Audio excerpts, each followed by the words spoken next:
हे सलगी म्या मणितले, एकीकडे कठोर बोललेले अर्जुनासारखे पात्र व्हा, पण लगेच हळुवार शब्द पुन्हा आणले. अध्यात्मामध्ये कडकपण असतो. ज्या वेळेस कठोरतेने तुम्हाला बोलावं लागतं, माऊली तिथे शब्द भांडार त्यांचं कमी पडत नाही. मला असं वाटतं की तुम्ही अर्जुनासारखे पात्र व्हावे असं बोललेलं नाही. मला असं वाटतं असाल तर मिळेल, पण लगेच नंतर शब्द बदललेले, कारण वय लहान आहे. बोलले अगोदर हे झालं पाहिजे, पण लगेच नंतर शब्द बदल. त्याच्यात कमकुवतपणा नाहीये त्या बोलण्यावर. हे सलगी म्या मणितले चरणा लागून विनविले. काय वाक्य आहे. सगळ्याला म्हणतात तुम्ही प्रभू आहात, माझ्यापेक्षा खूप वयाने मोठे आहात, आशीर्वाद देण्याचा तुम्हाला अधिकार आहे, पण मी लढीवाळपणे बोललोय बरं. म्हणजे कडक भाषा वापरली. अर्जुनासारखे तुम्ही पात्र पाहिजेत, पण लगेच म्हणतात हे मी सलगी म्हणजे प्रेमाने बोललोय. लढीवाळ बालक कसा तो माता पित्यांना म्हणतो दिलं पाहिजे. मला सांगितलं का, सांगितलं ना तुम्हाला, मला कार आणून तुम्ही दिली पाहिजे, मला मोटार गाडी आणून तुम्ही दिली पाहिजे. प्रेमाने, सलगीने. मी छोटा आहे ना, माझं प्रेम आहे. तुम्ही माझ्यावर प्रेम करता, मीही तुमच्यावर प्रेम करतो. म्हणून सलगीनं मी बोलतोय.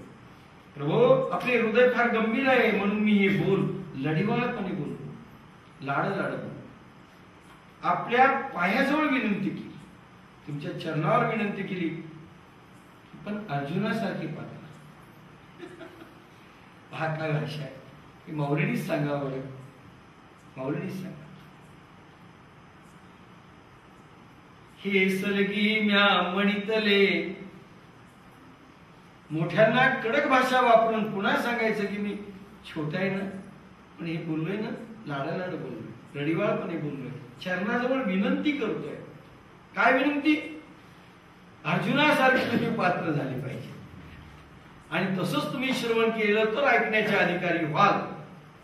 पण अहंकार दाखवता येत नाही, अहंकार दिसू नये या शब्दांमधून. आणि म्हणून पुन्हा म्हणतात तुमच्या चरणावर मी विनंती केली बरं का, असंच झालं पाहिजे. आणि हृदय तुमचं विशाल आहे, तुम्ही मला माफ कराल कडक शब्द वापरले म्हणून. हा कंडिशन घालतोय ऐकायला. हो मी घालतोय, पण लढीवाळपणे घ्या, प्रेमाने घ्या, विचारण्याजवळ विनंती करतोय म्हणून घ्या. जैसा स्वभाव माय बापांचा, अपत्य बोले जरी बोबडी वाचा, तरी अधिक तयाचा संतोषाती. छोटा मुलगा आपल्याला पागल म्हणतो, राग येतो का. तुम्ही बेवकूफ आहात म्हणतो, राग येत नाही. तो बोबडं बोलतो ना, गोड लागतं माता पित्या. तसं मी तुम्हाला कडक बोलायलो. कोणतं कडक बोलले ते. अर्जुनाची पाती. तुम्ही नसल पात्र तर ऐकण्याचे अधिकारी नाहीत. ही कडक भाषा आहे. पण मग तुम्ही लढीवाळपणे बोललोय ना, लहान बालक आहे ना मी, म्हणून आई वडिलांचा स्वभाव कसा असतो की बालक कठोर जरी बोललं, लढीवाळपणे बोललेलं आहे, म्हणून माफ करा, मला माफ करा. पण माऊली वाकलेली नाहीये त्यांच्या प्रिन्सिपल. माफी मागितली, मी कडक बोलतोय, मला माफ करा. एखाद्या सुनबाईनं लढीवाळपणे सांगावं सासूला, मला माफ करा, पण हे सत्य मी सांगते. आपण म्हणतो माफ करा म्हणत नाही, मी म्हणते हे सत्य सांगतो, तुम्हाला काही कळत. माऊली तुम्हाला काही कळत नाही हे म्हणते, पण अतिशय विनम्रतेनं माफी मागते पुन्हा चरणाजवळ. पण वाटत नाही, मी शब्द परत घेतो म्हणत नाही. सॉरी असं मी बोललो, तुम्ही अर्जुनासारखेच पात्र तिथे बसलेले असं म्हणलेच नाही, नाही वाटत. जैसा स्वभाव माय बापांचा अहंकार त्यांचा वाढू नये, अहंकार दुखावू नये ही भाषा माऊली करते. व्यवहारात आपल्याला माऊलींच्या ज्ञानेश्वरीची भाषा वापरता आली पाहिजे. गोड सत्य बोलावं पण गोड बोलावं. माणसं सत्य बोलताना कठोर बोलतात.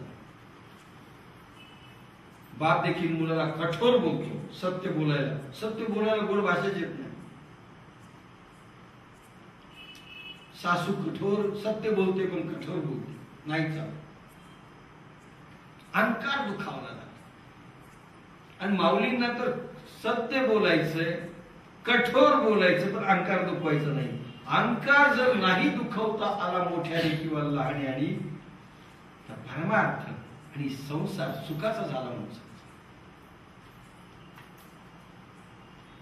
संसार आणि परमार्थ सुखायचा करायचा असेल तर अहंकार न दुखावता शब्द कसे फेकता येतील मोठ्याने किंवा लहान्याने याचा विचार केला पाहिजे. एक एक शब्द मोजून तोलून बोलला पाहिजे. पाहून सुरातून बाहेर आला पाहिजे. माऊलींची शब्दरचना पहा. हे जरी आम्ही शिकलो फार काही झालं, व्यवहार साधला म्हणून. जैसा स्वभाव माय बापांचा अपत्य बोले जरी गोबडी वाचा तरी अधिक तयाचा संतोषाती. किती कडवट मूल बोललं पण जर गोबड बोललं तर आई वडील संतोष पावतात. हे पहा, लहान मुलगा जोपर्यंत बोलत नाही तोपर्यंत आई वडील सगळे परेशान असतात. अजून बोलत एक वेळ जर ते बोबडं बोललं ना बोलला काय सगळ्यात जास्त आनंद आईला. स्वतःच लग्न झालं त्यावेळेस झाला नसेल पण ते पा म्हणलं ना आनंद गगनात मावत नाही.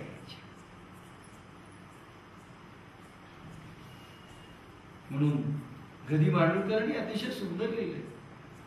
बोल बोबडे ते भाग्याचे शब्द वाटती ते वेदाचे. भगवान कृष्ण बोबड बोलायला लागले की जसा वेद ध्वनी प्रगट होतो.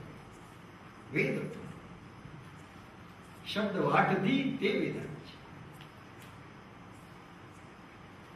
तसे इथं भगवान ज्ञानेश्वर घडीवाळ गोड बोलतायत. अहंकार दुखवायचा नाही, नाही तर सदाशत पळून गेली असती सगळी सुंदरची. काय बोललंय पोरग, किती अहंकार याला, काय माज आलाय. नाही पण तुम्ही संतोषी व्हा. मी बोबड बोलतोय असं समजा आणि खुश व्हा.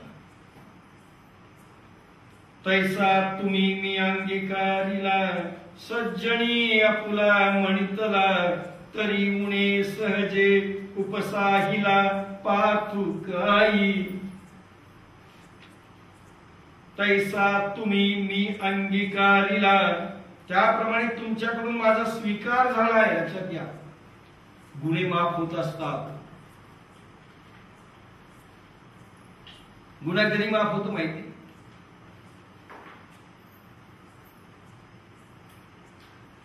मुलगी स्वतःची गुन्हे कृती करते.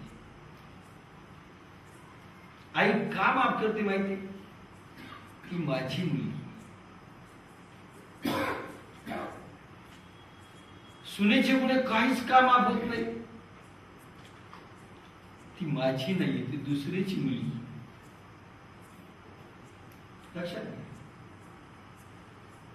माझा म्हणल्यानंतर सगळं संपलं. गुणदोषासहित स्वीकार असा अर्थ. माझा शब्द काय दाखवतो? मी म्हणालो तुम्ही माझे आहात. माझे आहात शब्द म्हणले की तुम्हाला काय वाटेल? कोणी म्हणेल अहो हा खरा माणूस आहे. नाही, पण तो माझा आहे.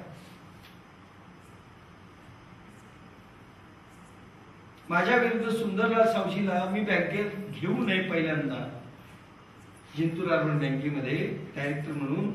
पण काँग्रेसची काही मंडळी गेली आणि त्यांना म्हणाले सोमाणींना तुम्ही का घेतलं? ते असतील ते जनसंघाचे आहेत, भाजपचे आहेत, संघाचे आहेत, आपली बँक काँग्रेसची आहे, त्यांना तुम्ही का घेतलं? त्यांनी एक वाक्य सांगितलं, सोमाणी कुठल्या धर्माचा आहे, कुठल्या जातीचा आहे, कुठल्या पंथाचा आहे, कुठल्या पक्षाचा आहे, याचा माझ्याशी काही संबंध नाही, तो माझा माणूस आहे. एकच वाक्य मी माझ्या लेखात लिहिले, जाणता राजा. जाणता राजा तुम्ही वाचा. तो माणूस माझा आहे, तो माझा आहे, बस एकच वाक्य. ती येऊन मला बोलायला लागली हो, ती सगळी काँग्रेसची मंडळी, बाप रे म्हणे तुमच्याविषयी किती आदर. हे नामदेवानी ज्ञानेश्वरांशी सांगितलं. काय? कैवल्याचा पुतळा प्रगटला भूतळा, जीवीचा जीवाला ज्ञानोबा माझा. माझा ज्ञानोबा माझा म्हणलं की सगळं संपलं. माझे गुरु संपलं, माझी बायको ती कसं येत, बाकीचं माझे पण नाही. ज्याला आपण दोष देतो, ज्याला खूप छळतो, ज्याला त्रास देतो आपण मानसिक, तो आपल्याला आपला वाटत नाही, ही खरी सत्य. इथे माऊली म्हणते मी तुम्हाला जरी असं रोखठोक बोललो असेल की तुम्ही अर्जुनासारखे पात्र झाले असले पाहिजे, पण तुम्ही मला माझं म्हणून स्वीकारलं ना, हा लक्षात घ्या, आता मला माफ केलं पाहिजे.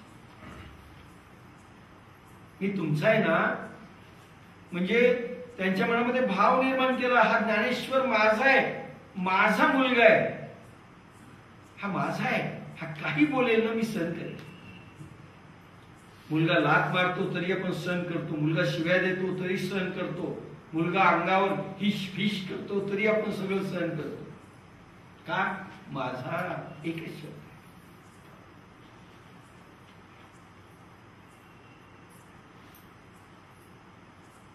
फार भांडण राहणारच नाही. आणि ज्यावेळेस दुसऱ्यांची मुलं माझीच म्हणून वाटायला लागतात, उदारता अशी वाढली पाहिजे. साधकांमध्ये देखील अशी उदारता वाढली पाहिजे. पहिली उदारता कुठून सुरू होते? घरातली माणसं माझी आहेत, गुणदोषासहित माझी आहेत. माझं म्हटल्यानंतर गुणदोषासहित माझी. कोणी म्हणजे आमची सून जराशी खराब आहे, दोष असतील,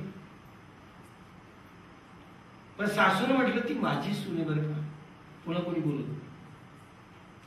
आणि ज्यावेळेस सासू निंदा एखाद्या सुनेची आपल्या करीत असेल, त्याच्या वेळेस असा अर्थ होतो ती माझी नाही, दुसऱ्याची पोरगी आली.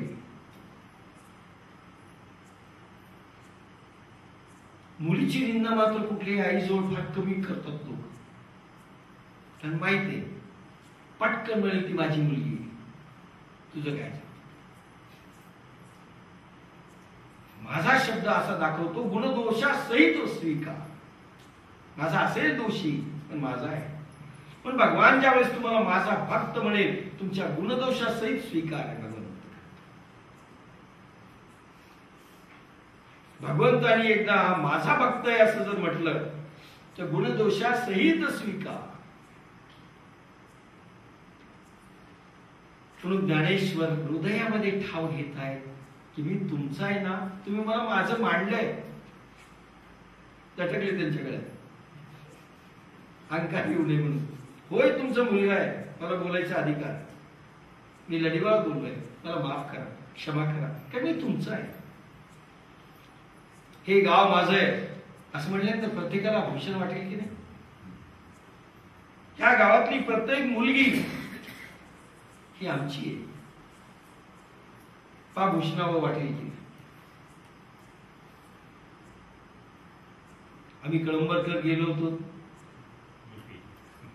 बद्री नारायणाला, मनोहरराव होते, हे दूध आणायला गेले एका ठिकाणी,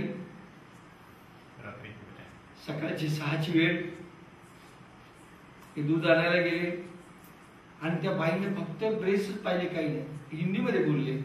झोपडं होतं, एक छोटं शेत होतं. क्या भाव दूध दिया? ती 20 रुपये लिटर म्हणली आणि 1 लिटर घेतलं का 1.5 लिटर घेतलं का 2 लिटर घेतलं माहित नाही.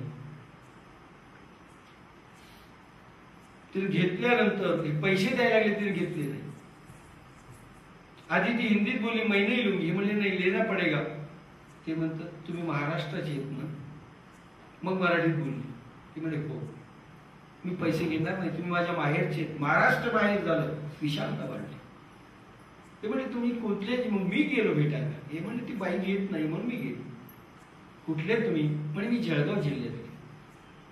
पण तुमचे ड्रेस सगळं पाहिलं तर म्हणले महाराष्ट्रीयन, तुम्ही माझ्या माहेरची माणसं. महाराष्ट्र आता बाहेर झालं. विशालता, उदारता.